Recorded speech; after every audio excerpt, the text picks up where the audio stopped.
Sa loob ng silid 2 buntis ang sabay na nangganganak. Ngunit ang mayamang ginang nanganak ng isang bata. Siya mismo ay pumanaw. Walang magawa kaya inampon nila ang anak ng ginang. Mag-asawa nag-isip na hintayin na lang dumating ang pamilya ng ginang. At ibalik ang bata kapag sila ay naghanap. Ngunit lumipas ang ilang taon. Walang lumitaw mula sa pamilya ng ginang. Kaya lumaki ang 2 bata. Sa mata ng iba sila ay naging kambal na magkapatid. Ngunit sila ay may magkaibang traito. Ang ate nakakapagsuot ng bagong kapote at bota. Samantalang ang bunsong kapatid ay butas-butas na sapatos lamang. At isang sirang payong ang pananggalang niya sa ulan. Ipinagyayabang ng ate ang bago niyang kapote. Binigyan niya ng pagkakataon ng kapatid na subukan ito. Agad tinanggap ng bunsong kapatid. Ang kapoteng ayaw na ng ate ay labis na ikinatuwa niya. Ngunit pag-uwi nilang basang-basa sa ulan, biglang nagiba ang mukha ng ina nang makita ang kanilang suot.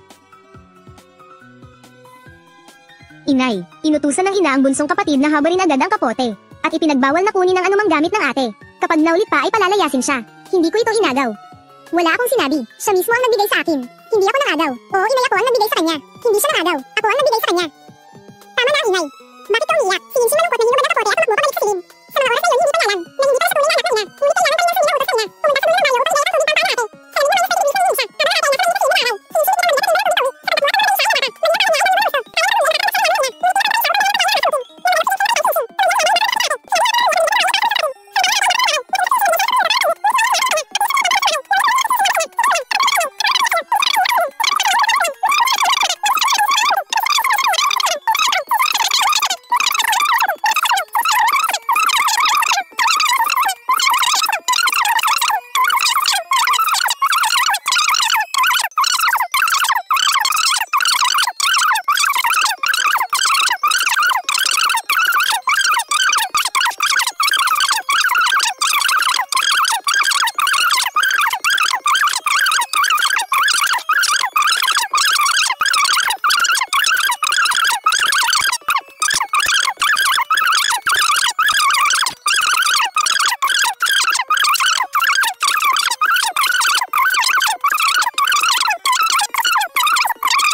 Kaya naniwala siyang si Jinxing ang tunay na apo.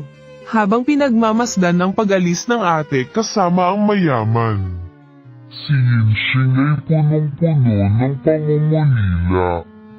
Sa loob ng maraming taon na sanay na siya sa presensya ng ate. Ngunit pag-uwi niya ay masayang yamakap siya sa ina. Parang naintindihan niya ang pagkiling ng ina sa ate. Kung minahal ng ina ang ate na walang dugong kaugnayan. Lalo pa siyang mamahalin bilang tunay na anak. Ipinangako niya na magiging masunurin siya sa ina. Hindi niya alam na ang desisyon ng ina ay sisira sa kanyang buhay. Paglipas ng mga taon, naging magulo ang buhay ni Yinxing. Naiwan pa siya ng kanyang kasintahan bago ikasal. At naging isang solong ina nang hindi ikinasal.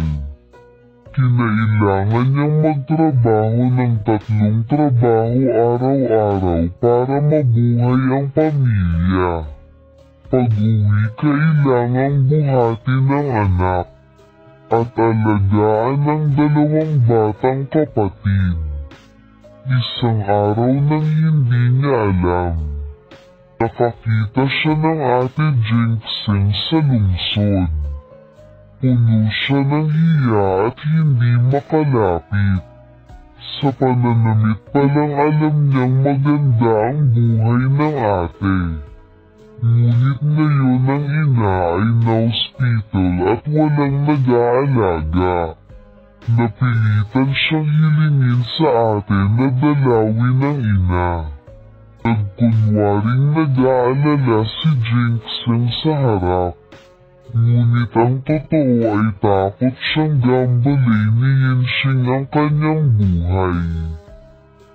nang hindi siya masyadong natutuwa na sumama sa ospital. Hindi niya inaasahan ang reaksyon ng ina pagkakita sa kanya. Nanay, hindi ako ang nanay mo. Huwag ka nang magpakita sa akin. Para hindi mabunyag ang pagkakakilanlan ni Jinxing bilang apo ng mayaman. Napilitan ng ina na palayasin siya. Si Yinxing naman ay labis na nagsisi. Ngayon lang niya nalaman na ang ate ay nagbalikan sa dating kasintahan. Samantalang siya ay solong ina na walang asawa. Ngunit ang kanyang kasipagan at hindi takot sa hirap Ay nakatawag pansin sa panganay na anak ng mayamang pamilya. Nakita siyang araw-araw na may dalang anak sa trabaho. Nilapitan siya ng binatang amo na si Renyo at tinanong. Nasa kanilang pabrika ay hindi tumatanggap ng babae na kasama anak. Ngunit paulit-ulit na napag-ising. Nabigyan na siya ng araw.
Labis ang kanyang lungkot at panghihinayang, at sa isip ay minumura ang walang konsensya na gumawa nito.